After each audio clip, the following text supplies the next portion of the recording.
Get ready. It's time for the Me and Jesse podcast with Mark Pavlich and Jesse Martineau.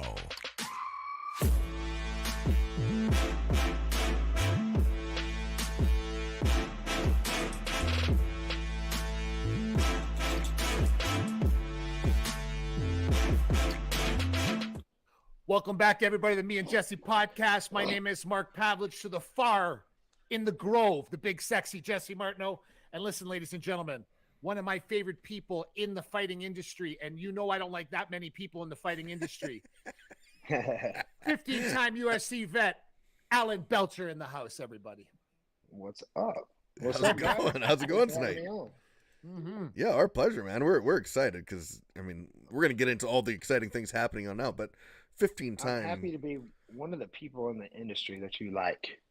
Well, yeah, I was in it from the beginning, right? There's a short list for Mark. I respect that because you know everybody. You know everybody. I started in 1999, right? And so when I was in the business and I owned the MFC, there was nobody that was like, I was training guys, cornering guys, having my own show. I mean, that was back in the day when that's kind of how it was. And I'll tell you, when I met certain people along the way, they stuck. You know what I'm saying? And then maybe 98% of the rest of them did not stick. Well, what was it about Alan that you liked so much? He had he listen, I'll tell you right now, and this people can talk shit all they want. Alan Belcher should be a multi-millionaire in the fighting industry. That's first and foremost. Not through his other endeavors of business and these other things that he's done. He was the Diaz brothers before the Diaz brothers were the Diaz brothers. Alan Belcher didn't have to shit talk to get a fight. Alan Belcher, you just knew when he walked in, he looked at the guy he was fighting. It wasn't his buddy. He's going to whoop your ass. And then after, he's going to have a Big Mac and a beer with you or whatever the case may be. But before and during, no. But he wasn't a shit talker. But his eyes would shit talk you, meaning he looked at you and you knew he didn't like you. He didn't want to take a selfie with you before you were going to fight. Like all that dumb shit that's going on. And that's what made Alan different. And that was basically me. But I wasn't the fighter. I was the promoter, trainer, and the rest of these things. But I was the same way. So I can only gravitate to people like that. Accurate, Alan? Do you think that's an accurate description or depiction of how you felt then? I think so. I mean, I think Mark's explaining it as I didn't like the person, but he really means that I was just an intense athlete. Yeah. And I was very serious about what I was doing, you know. And I treated this thing like it was a multi-million-dollar, contract, even whenever we got paid shit in the very beginning, because it was about the glory, man, and the love of the game, you know, for sure. So what got you into that then? Like you say, you love the game, like, but really, like, I mean, for most people don't understand what you're saying there. Most people think like, you know, I watched it on the pay-per-view. I would never do this, but you love this. What do you love about it?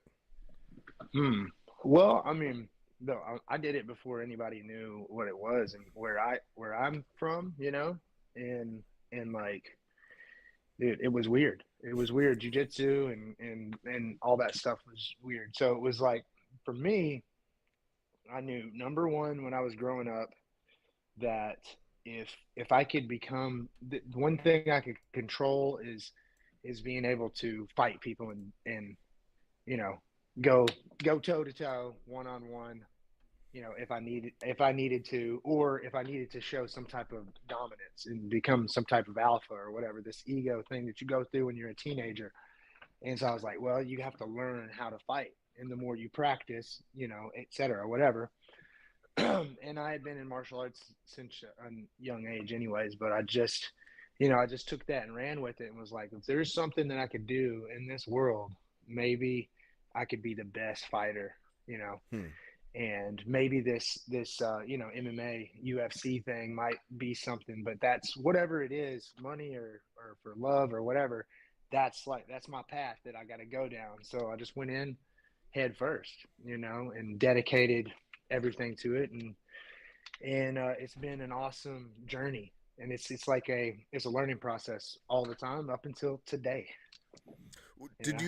So fighting then, was it something that you did like you're saying bar fights, or were you trying to find organized fights even way back then before the UFC? Oh man, we're going way back. Yeah. Well, I mean, this is interesting stuff that like I think probably wasn't as interesting back in 5 or 10 years ago, but now people are coming up in such a different way. Yeah. And now that I'm thinking about it in like live motion, I'm probably one of the more veteran guys that are active right now, especially that go back as far as I do, because of my age, because I got in UFC at 22 and out of UFC and retired at 29. Wow. Yes. So we're talking about when I had my first MMA fight, I was 14 years old. when I had my first boxing matches, kickboxing, all that when I was 14, 15, 16, fighting. And I remember like all my matches with teenagers. There was only 2 or 3 of them. Wow. Yeah. Most of the time I was fighting adult because around age 14 that summer there, I went from like a 5'4" chubby kid to 6'1", 6'2", just shredded and like could dunk a basketball and shit like in 1 year. So I had a personality disorder. Like I had an ego issue because I was literally getting stomped 1 year and was like chubby and down there, and the next year I'm the one up here with the muscles higher than everyone, and I just went nutty with it. I'm like, who wants to fight me? I'm the fucking king. So whenever we're talking about like we're talking cemetery matches, like secret location, let's meet there and fight type of thing. Kids are doing it nowadays. They always have done this. Yeah. It's really popular now, which is kind of dangerous. Yeah. But when I was a kid, that was like, one of the things. And so that's where I started. I started 1 mile down the road. I lived on a highway too. 1 mile down the road at my friend Marcus Matheny's house. In his driveway, and our whole entire school, it seemed like, came to this location afterwards. And I'm a school bus rider. Right? This is a school bus discrepancy. Taking out into the drive, Yeah. And this actually, that one is the one that kind of started it all for me, because I got really embarrassed. I got embarrassed by everyone. And you can feel when people are like disappointed in you, and you're like, oh, that dude got his ass kicked. What a loser. So that thing, and then like just shooting up tall and shit, was like, it was over. If there was ever a recipe to create someone that wanted to learn how to fight people, that was it, Yeah. Then I got deeper into the science, the nerdiness of it, and learned about Muay Thai and Brazilian Jiu-Jitsu, and hey, let's put on this fucking gi kimono and earn these belts, and all this type of stuff. And you just go down that road, and then it somehow turned into a career for me, and even though in the early on stages, when I was fighting, we're talking like, this is in the early 2000s, and when I'm really getting into it, and 2006 was my first UFC fight. So, the pay wasn't really that good. You couldn't get a consistent pay. You couldn't get consistent sponsors and that type of thing.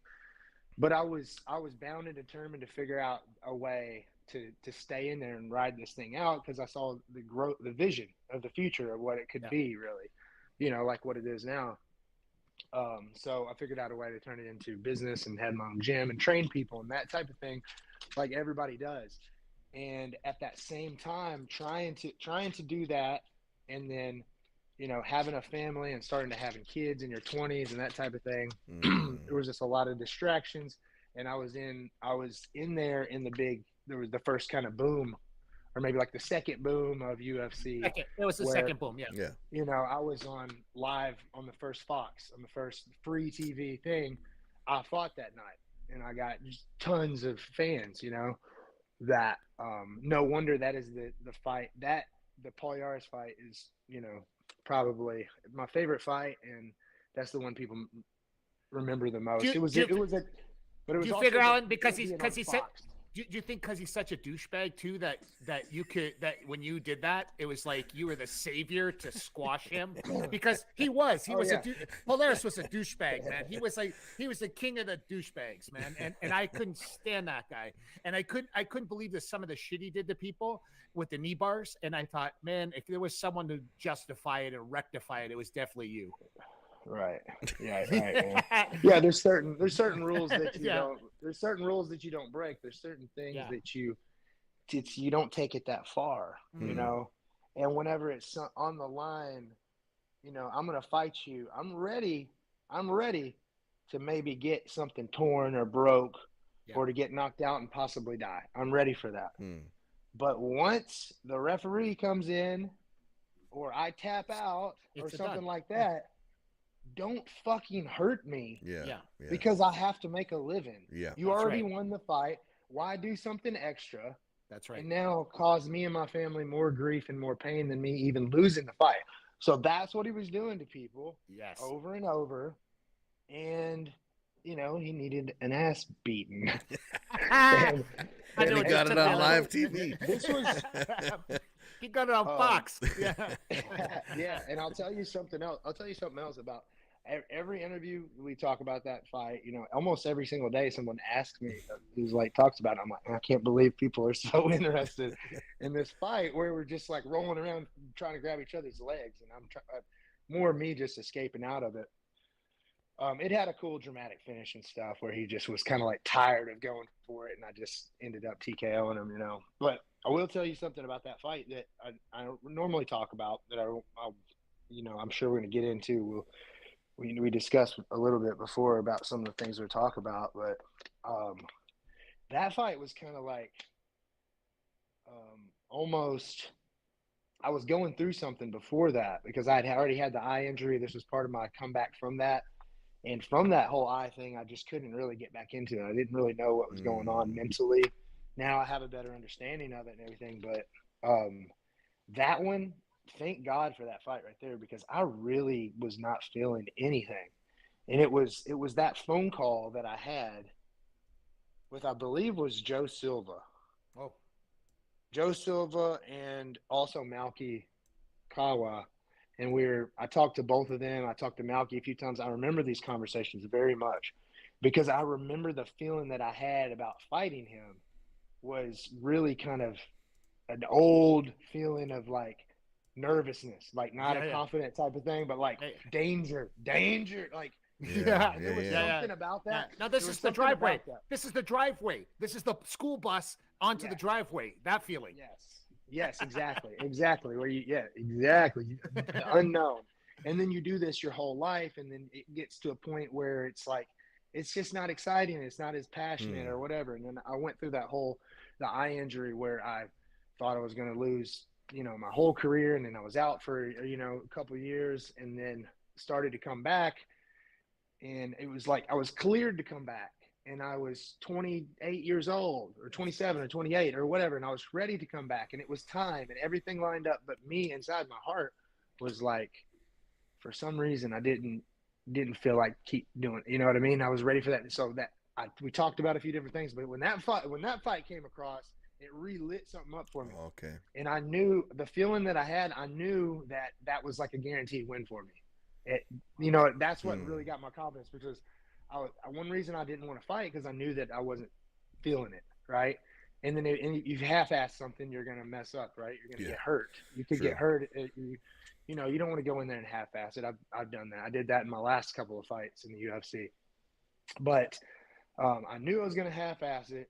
But when I felt that energy of that fight, I was like, that is one that I will make sure that I am ready for, because I'm not wanting to get my knee snapped. So let me do this, because there's a built-in motivation. 100%. Right, and I'm an 100%. Underdog, and this is gonna be big. I'm gonna train my ass off of it, and I could see the plan, I could see the step by step, and I focused on that shit so hard that it was just there's no way that you can fail when you have that dialed in focus. You can really make anything you want happen. Alan, did you think that in training though? Did you have that feeling in your brain where you were like, he's gonna hurt me, he's gonna hurt me, because he did it to everybody, right? Yeah. So regardless if you top or not, in the back of your head, you're like, this guy's gonna punk me. So Right. was that in your mind when you were training or no? No, when I would go training, what I knew that I had between now and the fight. If I fight him today, he will snap my knee. Yeah. I have to figure out how to beat him by the fight. Yeah. So now as I'm going in there every day, what it does, it makes you not bullshit yourself. So we have our brain is built in with lies. Yeah. Your brain, all the lies and shit are just automatic. Boom, boom, boom, boom, boom. And so if you can figure out a way to have some type of situation where you don't lie to yourself, that's really good. So in a situation like that, if you bullshit yourself, you lie to yourself, you're going to get hurt. You're going to lose the fight. Yeah. So when you're in there training, there's not going to be any like, okay, I already know that. I don't want to drill. Let's call it whatever. It's the extra work. Like it's honest. What is it really going to take? I need to do this like 100 times. I don't really have the feel of it or whatever. Or I keep getting this thing. I got to take care of that. I'm seeing all my holes. I'm seeing everything I need to work on. I'm paying attention to the little tiny progressions every day, you know? So, that's what made me train really, really good for that fight. And, all these things are happening like back then too, that I didn't even really know, you know, was going on. Looking back at it, I understand it a lot more, you know, but there's a lot to be learned in the fight game, as you know. Why did you end the career then? Yeah. Good one. Good one. Yeah, that's a great question. So I had ultimately the way that you look at it on the timeline, basically I was at the peak. Me and Damian Maia were top contenders to fight Anderson Silva. Mm-hmm. That's right. And that's the exact time that I had my detached retina in Brazil. Took my family, moved them to Brazil. We're down there like just, all right, now we're in Brazil training and we're about to be the fucking best in the world. Yes. And I'm just training. Then This boom, close. I wake up. This close. Exactly. I was this close. Well, yeah, 100%. All in. We all knew it was going to happen. Everyone that I knew it was going to happen. My wife at the time knew it was going to happen. We would have just let go, you know, we just all in, dude, you know? And then boom, I woke up blind in my right eye. Cannot see, black, you know, like, or very, very, very, almost black. And it wasn't going away. I'm washing it away and, you know, ended up flying back, getting the surgery and all that. And then just became this whole swirl of thoughts in your head that if you're not aware of it, it will take over and just put you in a really, really, really bad place, you know? So that's where I lived, man, for years, really years. How many years? That. Alan, how many years? Because I know, like, I was joking the other day, but you're one of 100 people I follow on Twitter, and you follow me, and I would watch your stuff. You know what I mean? Like, I would see, like, you went from fighter to, I'm going to be straight. I'm just going straight business. I don't want to talk about fighting no more. You didn't mention nothing about fighting, right? I was like, you went from like 1 second you were fighting, and the next second you were like, oh, hey, I'm going to mentor people in business. I'm going to do this. I'm going to do that. I'm, you know, all these things. And I was like, oh, and then I realized you're only 37. You know what I'm saying? Right. So everybody's thinking Alan Belcher's 57 because you were around for so long. And I'm like, oh my God, he's like, today you're 37. I'm talking about when that happened, you were what, 32? Like, yeah. So my last fight against Michael Bisping, I was 29. 29 years old. Like, that's what I'm saying. Like, crazy. Yeah. So that's early. That's what I mean. That's early for most people. So why then? Absolutely. Well, because one reason I had never lost 2 fights in a row. That's right. Never lost 2 fights in a row. Yeah. And then I lost the second one to Bisping. And in the UFC, I guess from my early days, at that time I was a top contender. But still, to me, I'm like, if you don't want to lose 2 fights in the UFC, especially, you might get kicked out or whatever. So I just never really saw it happen. I wasn't gonna when it happened, though, it was just such a difference, and I was just in a bad place, anyways. And on top of that, I got cut with the Bisping's fingernail in my eye, and I had to have a really important surgery on a little muscle in my eye right there. Jeez. And it was the same eye, and everybody's like, oh, you got poked in the eye, and that's, there's a second time it happened, whatever. But that time it actually didn't do anything to the retina. It was more of this muscle here on the outside and everything. But to me, I justified it as some type of a sign or something to be like, oh, fuck. One more. Yeah. Exactly. If I keep doing this, because I was starting to play with the idea of, well, you're gonna fight, and you're probably not even gonna get hit in that eye ever again. What's the chances, and whatever. And then that happened. I'm like, oh man, this is a sign. This is something telling me that I got, I should hang it up or something. I don't know. But it was just like the other thing with the Polaris fight. At that time, I just wasn't feeling it, and there's no way to explain it, man.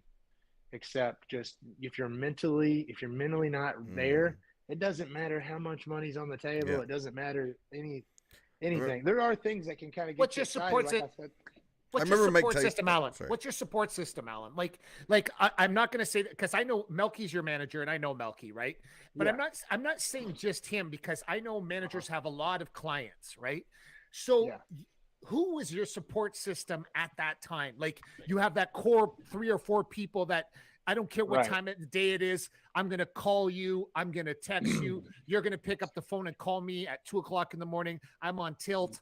I need someone. I need this person to talk to. Who was that person? So let me honestly tell you that. Yeah. The closest person to me in my life at that time was definitely my wife, but she did not know the struggle that was going on. Right.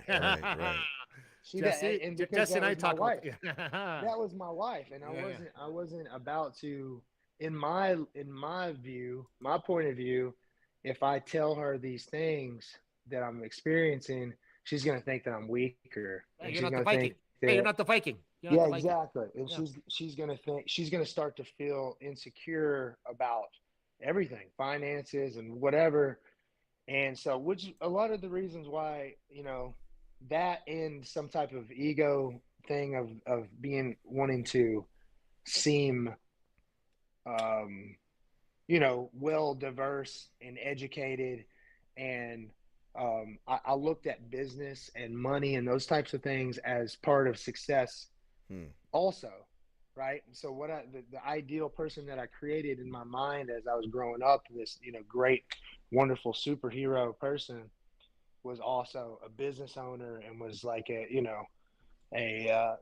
financially wealthy person too, So I really, so once I started seeing like, okay, well, maybe I can stop fighting, and there's other, let me show that I can do this. And obviously a lot of people aren't going to believe that I can do it.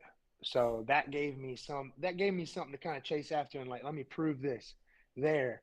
But it was always chasing validation. Yeah. You know what I mean? Yes. And trying to fix some type of insecurity. So I chased money for a long time, and I chased, whatever it was, and it was always for the wrong reasons. Now, that at that time, like I said, my wife was my closest. Besides that, all my friends, everybody at the gym, all those type of people, I had not one deep connection. Yeah. A friendship, a deep connection. I had none. None. Wow. And it was my fault. For, you know what I mean? For being for not allowing myself to open up to people. Yeah. It's hard in that moment though, isn't it? Because you're stuck in the middle of the shit storm. And you're like, it's like, how do I open up and like spill this? Like, it's not, especially with guys, like we do have that stigma around us where it's like, I'm not supposed to talk about this, my feelings with another dude. Like, how do I do this? Oh man. So what happens? Yeah, and everyone around me too was my I had positioned myself as a leader and a coach, a student, mentor, boss. I was all these types of things, to people. Even my friends that I trained with or stuff were technically my students that I gave belts to and stuff like that. The people that were, should have been my close guy friends or whatever. But yeah, man, there's nobody. You don't know what to do. You really don't know what to do. And like hindsight, looking back at it, it's kind of, it's kind of interesting. But yeah, dude, you get into a really bad mental place, and yeah, that's what happened. But everything. Who's it today, Alan? Who's it today? So yeah, because now yeah, we got to have this for the future now, because at 37 years old, and now that you're doing bare knuckle, right? Which I already have your path. If Melky hasn't figured it out yet, I can text him. But you know that your path, this bare knuckle thing is awesome, and you should be the champ of that, because I already watched all these guys fight.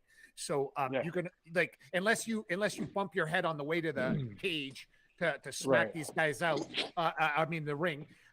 That's the only way you're going to lose, in my opinion, because I know your work ethic. I know your training ability. Now, at 37 years old, isn't there a super happy ending with this? Maybe even in MMA? Oh, absolutely. In MMA?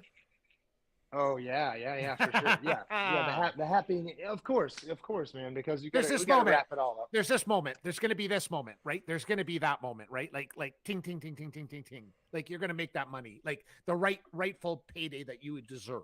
Oh, for sure. Yeah, yes, for sure. And one reason why I know that's going to happen is because I've experienced this a lot, is whenever you don't chase the money and you just do whatever is the most valuable thing and focus on it, you get all the money anyways. So write that down. Write that down at home. Write that down at home. Write that down. Write that down, everybody. Yeah, it's crazy. It's so crazy how I used to hear people say that and I didn't really believe it, or didn't get it or whatever. But yeah, man, today I have more close relationships than any other time in my life. Man, probably definitely right now, my top two people that I collaborate with on a daily basis is Tyler Hill and Robbie Ellis. And these dudes are just really close. Like I said, friendship that I never had, never thought I had. And it's a learning process of how to do that with men too. Yeah, it is. Yes. And yes. And I think what you get in your 30s and 40s or whatever, probably you're learning how to do that. And when it's probably common, right? Yeah. In your 20s, you don't have close relationships because you got this ego alphabet battle. There's that word. There's that word. There's that word, man. It's you could use it as a benefit sometimes, but most of the time it's a detriment, right? Like when you want to flex too much. And it's so funny that you said that, because it's so true. Like, you're lucky because you learned it at you're learning at a young age. It took me till I was in my late 40s before I learned it. Good, man. Because I feel like I'm learning it late too. No, but I'm hoping that it is early, and it is. And this whole fighting thing, like getting back into it and stuff, is all part of this journey for me too. Is in just me realizing that I learned the most and I developed the most. I had the best experience and stuff when I was doing that and living that lifestyle. So, dude, I have changed everything in my life. And to wrap that whole thing up about, relationships and stuff, is I didn't have these relationships till about a year ago. Wow. Honestly. Wow. This is very recent to me. This is like, now I've had all kinds of different friends and things and throughout the years and relationships, but a year ago is where it really was kind of like, all right, we got to change everything. We got to change everything. What the adjustments that you're trying to make, progress with, something has to really, really make a big change, So I just started working on everything in my life. Changed up my whole business, the way that I make money and everything, to sell everything to start doing what I'm most passionate about, and create like an energy, create a passion to go forward and, not have any big, but just do it hardcore. Now everyone can see the instruments behind you. What's going on with all that?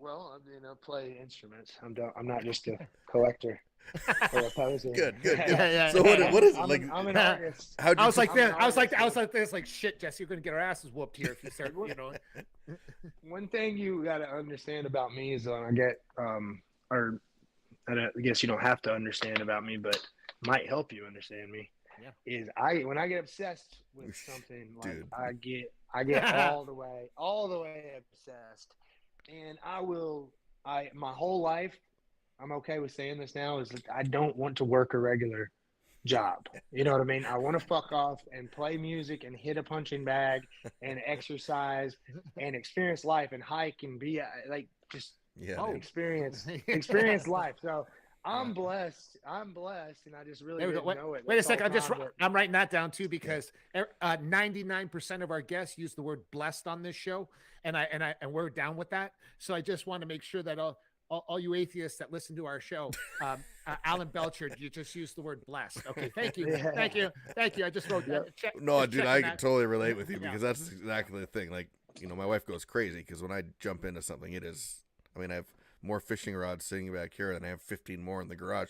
But, it's kind of the thing, like you jump into it. But I think that's how some people are wired that way. Would you say that's what set you apart in business and in fighting and other things, because you take things that serious?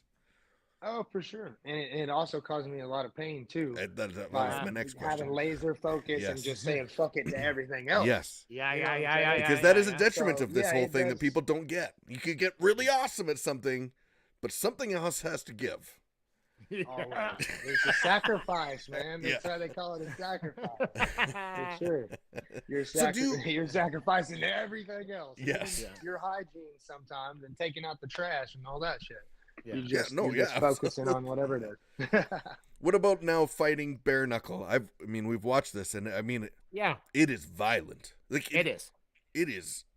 What is it like getting tagged with one of those? Like, because it's MMA gloves aren't that big, but it's still different. Yeah. Oh yeah, it's a lot different. So bare knuckle. We've all saw the bare knuckle boxing on YouTube and that type of stuff, right? And like and some of the underground type of things that happen or whatever. So you see that, and then you got MMA, and then I guess BKFC was the first like organized type of thing that I saw like this. I heard about it. Somebody tried to get me involved in it like years and years ago, about 4 to 6 years, something like that, for something that they were going to do it in, what's the state that they do it in up there? Montana or some shit like that. And it was like this real estate opportunity thing to do. I don't remember what it was, but I heard about it before, and I was like, I literally like passed on it. I was like, that ain't never going to happen. How are you going to go? And wearing the gloves is one thing that got MMA like, accepted, right? Yeah. So, I started to see some things here and there. I started actually, once the thought got in my head about possibly fighting, like what if I was in there, I started thinking about it differently, right? And leading up to this big turning point in my life, like a year ago, about a year before that, I had been kind of thinking about what I want to do next and that type of thing. And I talked to Feldman, the owner of BKFC, and that sport was or BKFC and this whole bare knuckle movement, a lot of it's happened right here in Biloxi because we have the easiest commission, I guess. So historically, if you look back when they couldn't do bare knuckle boxing in New York in the 1800s, it was in the South. It was New Orleans and Biloxi, Gulfport, Alabama, all that. And then years and years and years again with UFC, first one in Dothan, Alabama, Bay St. Louis, Mississippi. It's always down here, right? So this bare knuckle movement has started down here too, right in my backyard. So that's probably one of the reasons why I'm attached to it, and I, take it personally. This is my thing, and now I'm going to be the champ of it, right? So I'm thinking about this for a while, and I start to see things like, man, there has to be definitely a range difference because you have your glove and your there, so there's a range difference. Yep. There's also less padding, just like the difference in a boxing glove and an MMA glove. The MMA glove in the hand is less there too. Oh, for the shield. Yeah. Yes, exactly. So it takes away a lot of your that's so true. shielding. And I'll talk a little bit about like guards and stuff like that because I've taken my advancement in this pretty far. A lot of things that people are not going to know, like the average MMA fan that would give a fuck about BKFC, it would take them years and years and years to learn everything that I know about bare knuckle fighting. And it's really cool because one thing you'll notice is there's a lot more anxiety. It's a lot more mental because there's just, even when you get hit, your brain is going to sense the bare knuckle against your skin much different. And it's going to send different chemicals into your body, or a higher amount, right? So you're doing MMA, boom, the MMA glove maybe feels like a boxing glove. You got hit like that before, and so you can adapt to it. Well, since you're not punching each other with bare knuckles in training, when you get in there, you got to expect your body's going to have more adrenaline. So there's a lot more. Wow. There's a lot more opportunity for anxiousness, right? And when you're anxious, it's hard to be accurate. It's hard to be an athlete, right? So you got to take away your anxiety and stuff. So this has been a really big mental challenge for me. Just like that Polaris fight, learning how to control my brain and be a calm, calculated killer is like my whole thing. That's my whole thing, So I really like it. So it is a lot different. It doesn't hurt any worse or less or whatever. It feels a little bit different, I'm sure you've been hit at some point with a bare knuckle. Yep. But I think everybody should experience that. Yes, we agree. I mean, otherwise we're just doing jiu-jitsu and putting on gloves and pretending to fight. This in a real fight there's bare knuckles. You know what I'm saying? Yes. So, and it's a lot different. The biggest risk you're taking is getting sliced open. That's it. I mean, slice. Yeah. I have more scars from my bare knuckle fights than all my MMA fights combined. But I will tell you this. My experience fighting bare knuckle, I had less concussion symptoms than MMA. Just like the argument from boxing to MMA, there's less concussions in MMA. Why? Because the rules, the stoppage, and also the impact of the big boxing glove allows you to get your brain shook around, but without getting knocked out or whatever. Yeah. So bare knuckle is kind of the same thing. It's hard for that person to land something on you that's not a perfect knockout shot that's actually going to hurt your brain, if that makes sense. Hit me anywhere. If you hit me here and bring my head down, up, sideways, all this, those are nice shots. Those are the hard ones to get. That's what you're trying to get. If you hit me in the forehead hard, or even in the temple or behind the ear or in the ear, any of these places, it's not going to rattle my brain. It's just the impact. There's less surface area. No, I get right. that. It's not gonna push. It's not gonna push my head. Yeah. Unless you hit the chin. Yeah. With the MMA glove, if I bust you right upside of the head, I'm gonna send your head flying. You know what I mean? With a bare knuckle, it's gonna hit the bone and something might cut. You know what I'm saying? And split. The skin's open. gonna give before your head does. The energy is going all right in one little spot, basically. Yeah. But right? isn't that kind of the problem though with bare knuckle though, is the cuts. There's so many cuts. Like I OD'd on it this weekend before you came on the show because Robin Black was on our show multiple times, and he said, "Mark, you got to start watching bare knuckle." I said, "I can't do it, man. Something about it just throws me off." And then I started. Then this weekend I watched a ton of it because I was getting ready for your heavyweight championship fight that you're going to have one, and I watched every heavyweight fight on bare knuckle fighting, right? And for some reason, I did get it after a while when I was watching lots of bare knuckle fights. Now I can't watch females fight bare knuckle. That threw me off. I can watch female MMA, but the female bare knuckle, I just couldn't do it, man. And I've been watching fighting my whole entire life. So, but I don't see anybody in the heavyweight division that they have right now beating you. I just don't see it happening. Yeah, I appreciate that. I don't either. I'm actually Bare knuckle, the more brawler type of guys are even more scary though, because it's really a game of it's a game of not getting hit because you don't want to get cut. If you get cut early, I could be the best guy in the world. Doesn't matter. And you cut me right above my eyebrow on the first punch.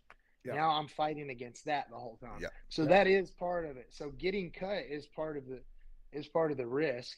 And if I'm trying not to get cut, that means I'm going to be moving a lot more, moving my head more, throwing more offense. Trying to knock you out is another thing too, which is something totally different about the way that I fight now.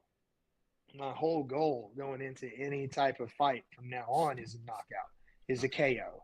Yeah. I'm trying to figure out how fast I can read their timing safely, boom, knock them out and get out. Quicker the better. Quicker the better. Yep. Oh yeah, absolutely. Yeah. Yeah. So I've got three KOs out of my four recent fights. When are you scheduled to fight next? I have a boxing match in April 9th. And I'm taking on a ranked dude. And I'm probably going to fight late May, something like that. Okay. Yeah, something like that. We're working it out because, like you said, I should be fighting for the title, you know. And money. Let's get some money in there. Come on, Melky. Melky knows how to get that money out of people. So he tip them upside down by the legs. Get that money up for Alan Belcher. Time to get paid. For sure. Yeah, for sure, man. Well, you know, the thing that gets you paid is being the best, though, too. Yes. You know what I mean? Yeah, when you're really good and you take time and get on shows like this too and get some exposure or whatever, then it's all going to work out. It's all good. Yeah. One thing I have now that I didn't have when I was younger is patience. Yeah. Right. Even though I don't have a lot of years left, I know that it's very important in the time that I do have left to be patient and doing it at the right timing. Yeah. Right. I like that. Yeah, for sure. Well, Alan, we really appreciate your time that you've spent with us tonight, and more so, I appreciate your openness about your journey, because I think that's a lot, you know. And when me and Mark decided to do this show, we didn't want just, you know, the typical I gave 110% in my fight kind of thing answers. We wanted to know the story and the history behind what got you here. And so we really appreciate you being so open and vulnerable about that, because I think it's really helped a lot of people tonight. Well, I hope so, man. Yeah, and that's really my whole motive going forward, is to even though it's not that comfortable, it's not fun for me to tell that type of stuff. For some reason, I just feel like it's my duty to fight and to tell the story. Yeah. You know what I mean? And that's what makes me happy, dude. And I appreciate you guys having me on. Oh yeah. How'd you get the nickname The Talent? I actually, how did I get that nickname? Jeff Mullen used to be my coach back then, and we were trying to come up with a nickname, and he was the promoter too, and he put my name up there and had Pit Bull as a nickname. He was like, you need a nickname. Like, that's worse. That's terrible, man. And then we just came up with it right there, like, fuck, Alan the Talent. It works out, you know. And also Jeff Mullen too. He's now on the commission in Nevada. A lot of people know him. He's a really cool dude. Yeah, he's the main commissioner out there, and he played guitar too, and I played guitar. So we, you know, so I mean, I played music and stuff my whole life too. By the way, this is what's your music? What's your music of choice? Oh, I mean, if you had to, what's unique to me is probably reggae. Really? Wow. Yeah, that's what everyone knows. I wouldn't have guessed that. Oh, I wouldn't like. Yeah. It is. That's my music of choice. Yeah. No, I used to live a lot of country and stuff like that, you know, but not really anymore. I got my own type of swag. That's great. Yeah. Well, we really appreciate it, and we thank you for spending the time, and we look forward to the next fight, and we're gonna make sure we get that everywhere so everyone can tune in and watch you win the belt. Yes. Thanks a lot, guys. Thanks for having me. Thanks so much, Alan. All right, we'll talk to you soon. Thank you, bro. Thank you. Appreciate it. Bye. Awesome, man. Awesome. Well, Alan. Listen, when I got the call that we were fighting him back 2011, Jesse, when I trained and managed Jason McDonald, September 7th, 2011, the phone rings and it's Joe Silva, and he says, "Mark, I got a great fight for you." And I said, "Who?" And he said, "Alan Belcher." And I was like, "Oh no," because Belcher great for is who? because Jason McDonald was doing great at that time. Right. But there's It's a good fight though. Yeah, but there's style matchups that you just don't want your phone. Like, you understand when they called and said Alan Belcher, it's like, oh, you didn't want to hear his name. How did that happen? How did that one go? Well, the crazy part is Jason McDonald wants everybody on the ground, right? So they got to the ground and he took top position. Jason doesn't mind that. The difference is Alan Belcher's smart enough to posture up and just start striking. And you know as well as I do, doesn't matter how great you are in jiu-jitsu, it turns every black belt into a white belt once you get punched in the face, right? Yeah. And that's basically what happened. But Belcher was just that guy that had the swag, he had the know-how, and he didn't have to trash talk. You knew it was going to be a fight when Belcher showed up. Listen, I'll be honest with you. I hope he makes a ton of money. I hope his agent Melky Kawa gets him a ton of money, and then I hope he can write some final chapter either in the UFC or somewhere else and write that song. You know what I mean? Like, write that song of like, I'm gonna make the money I should make. Yeah. I'm gonna get paid, and I'm gonna live in Biloxi, Mississippi for the rest of my life and live a happy life. It's funny because I think that where the UFC specifically misses out a lot is pulling back the guys that made them what they are. Well, some of them. I don't necessarily mean fighting. Yeah. I mean keeping them around the sport to be those ambassadors and to teach people more, because like the NHL, like the NFL, like the NBA, like friggin' every single sport there is. PGA golf does it. Everybody does it. Everybody. Yeah. They're all around the sport forever. They're a part of the culture, and they create the culture around it. And a guy like him is perfect to fit into that culture. And what 100%. We've talked about so much about, some of the guys shooting their mouths and saying stupid things. He's a guy that could bring you back to say, hey, remember what Belcher did? Remember what he did? Go talk to Belcher, because he could bring you back in. He could really help some of those guys turn things around. Belcher's aura. That's the word I'm looking for. Yeah. His aura was his shit talk. He had an aura where he walked in and you just knew you weren't buddies. We're not going to do selfies together. Right. None of that bullshit. I'm going to mess you up.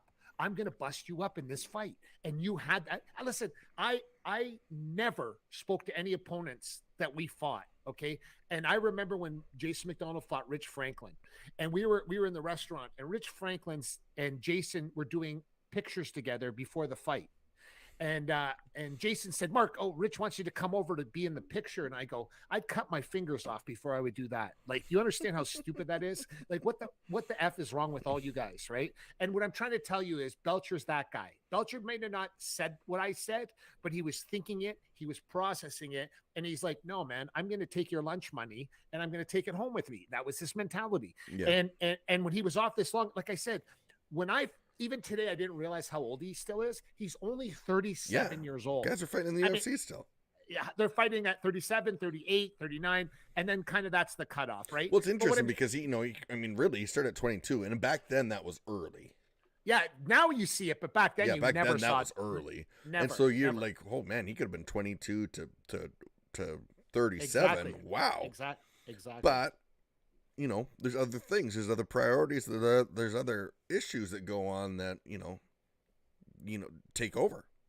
And but what he said in the show, Jesse, that I found really interesting and it made me think of you at one point, because I remember when you and I were talking about mental illness, and he said this was really important. He said, and he's not with his wife today; they're divorced, and we both know why they're divorced, and we don't even have to check. You know what I'm saying? Because he said something very interesting, and I remember me and you talked about this years ago when he said, "I felt guilty and I didn't want to talk to my wife, right?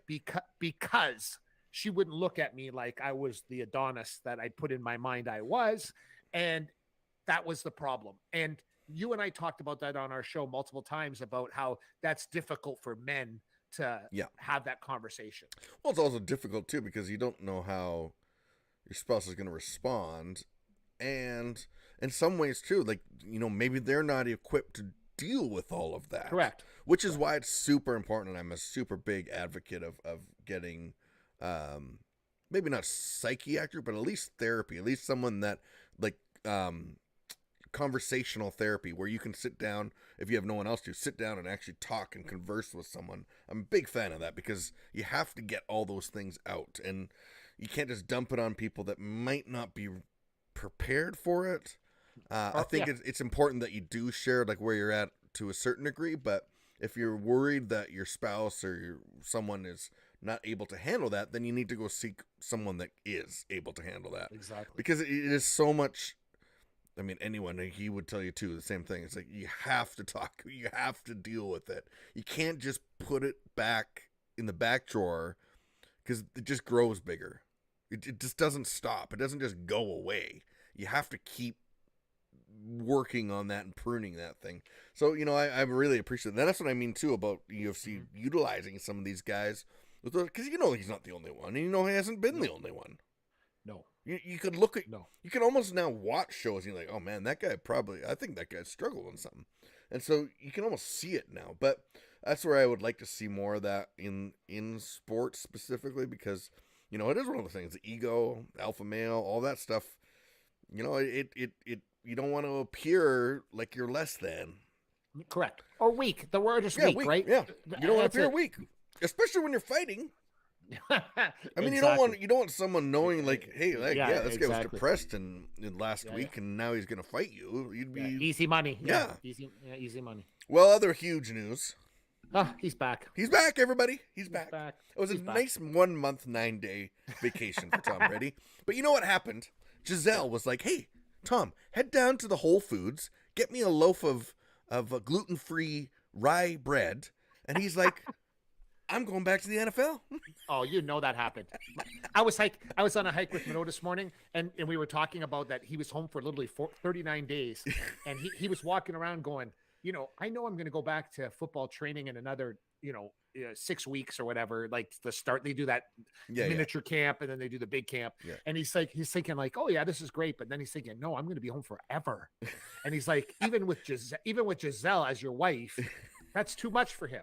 So he's like, I'm going to bounce. What he's saying is, my kids and my wife don't do it for me. No. The NFL does, though. Let's hope he goes 7-10 this year too, right? So I know everybody. He's gonna. Listen, they're number one contenders. Well, listen, everybody's so happy he's back, and they're like, "Oh yeah, Tom Brady's back." And I'm like, no. You know what though? Not I. What happened over the weekend, and what's happening still today, is that your division with those Raiders. Oh my God. Has gotten. Have you seen what the Chargers have done today? The Chargers might have the best defense in NFL history now. Do you know what? You know what's crazy about it too? I thought it was so funny because all Raider Nation knows what I know, and there was a fake account made by Ian Rappaport, and they said that Derek Carr was traded to Phoenix, and then I was going to get Kyler Murray, who would be fantastic in Vegas, and for 4 seconds in my day, I was crying like a baby. I was so excited. And then I found out it was a fake account. I deleted it. I blocked that prick on Twitter. And you know what was funny? He sent me a devil's head, direct messaged me a devil's head to say, I gotcha, right? I gotcha. Cause I was discombobulated from all the excitement of that happening because a poster came out yesterday online by Bleacher Report showing exactly what you're talking about, Jesse. And they showed all the quarterbacks from that division except for Derek Carr was not on the poster. And I thought to myself, they know exactly what I know, right? Yeah. Because you have a great stadium. You actually have a great coach now. You probably have a great GM now. You got all these things in place. Doesn't matter. Like we found out in NHL hockey, If you don't got a damn goalie in net, you're not going to win. Listen, Oilers can fake it as long as they want. They can have the 2 best players in the NHL. And guess what happened? You don't have goaltending. You're not going to go for a playoff spot. Now you're fighting for a playoff. You imagine 2 best players in hockey. They're fighting for a playoff spot. And now you got Las Vegas, the Raiders, where you got Max Crosby, arguably one of the best in the league now, $98 million contract for 4 or 5 years. Just signed it. Fantastic, because he's great. You got all these great players, and but the guy that's controlling your ship is not the greatest. Yeah. You know what I mean? So what I'm trying to say is like, you can pretend this isn't there, but it is. It is. And it's there. just like it's just like the Oilers. You can pretend. Hey, people were shitting on Denver, but look who's in Denver now. Well, Russell Wilson, and the guy's been training the whole time. He was so excited he pulled his headphones off. But yeah, I was so excited. My jack came out of my I head. said. But you know what's funny? You know what's so funny? Everybody's shitting on Denver, but then Denver makes one move. Yeah. Russell Wilson. Now they look unreal. Now they look like they got 10 wins in the bag, maybe 11, because Russell Wilson can get you those 3, 4 just by himself. Now I'm excited to see Russell with an O-line. I really am. I'm sad to see him go, but I'm glad he's got someone to protect him.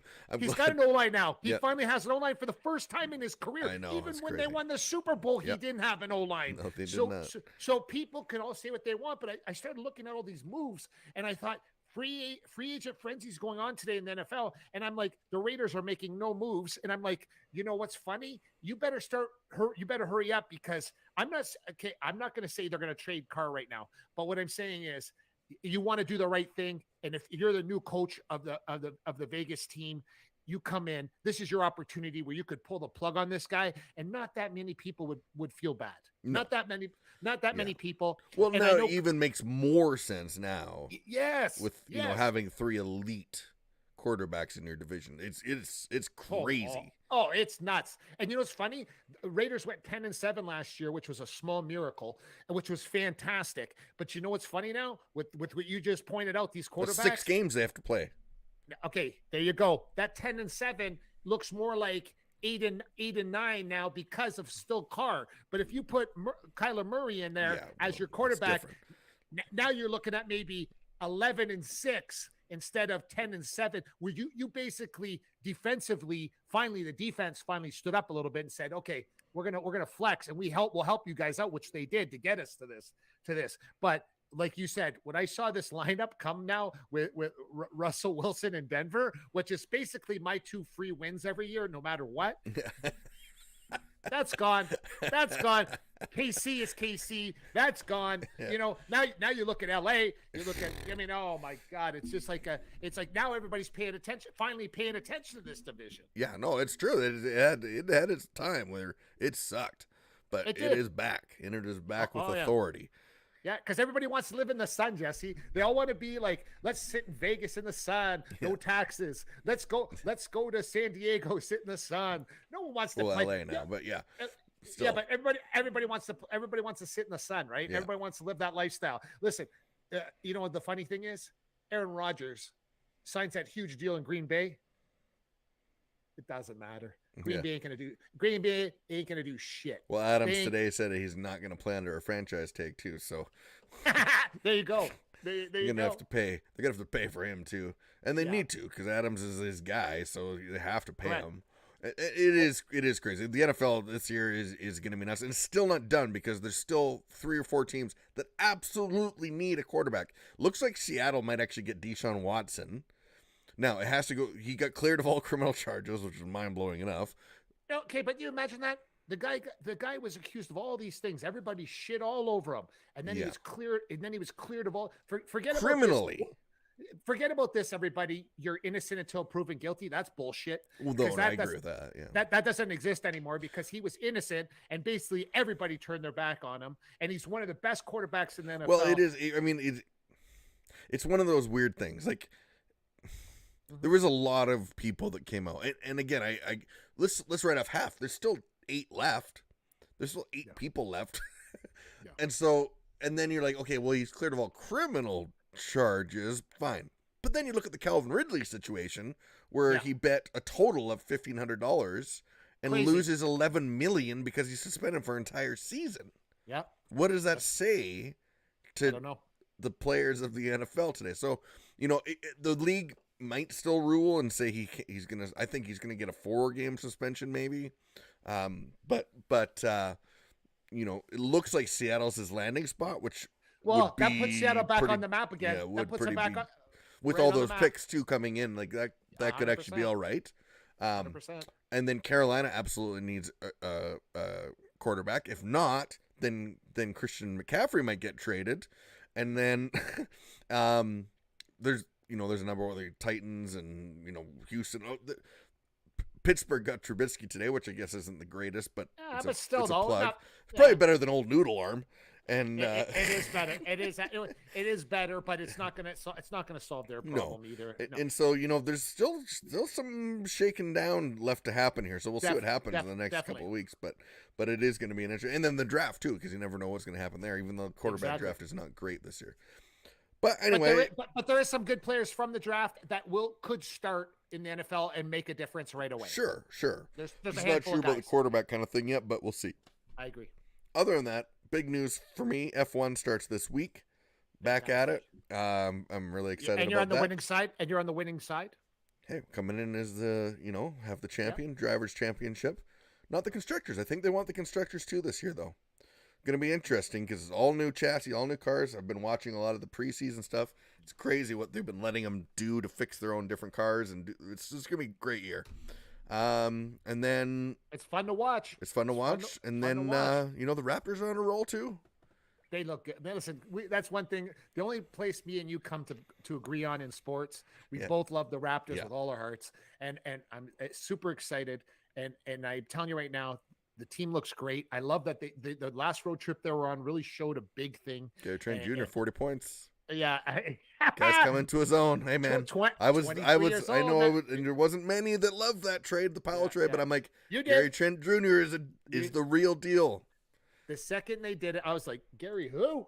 And you were like, Mark, this guy's gonna come together. Yeah. And listen, anybody that scores 40x points in the NBA and multiple 30s this year, and multiple 30s. That only says one thing, ladies. You do not. If you're a hack, you never score 30. Yeah. You never score 40. Okay, at his age of 23 years old. So Raptors look great. I'm super happy that they deserve it. They definitely deserve it. Absolutely love them. All right. Well, that's Mark Pavlich. I'm Jesse Marno. Thanks so much, Alan Belcher, for joining us tonight. And, yes. Yeah. We look forward to what he does next in his career. And we'll pay attention. Absolutely. And listen, guys. If Alan Belcher comes over and breaks your windows, call Crystal Glass at 310 Glass or crystalglass.ca for all your glass needs. The clear choice, everybody, for your glass needs. Very good. Until next time, this has been the Me and Jesse podcast. We'll see you next time, everybody. Thanks for watching the Me and Jesse podcast. Follow us at facebook.com/Me and Jesse.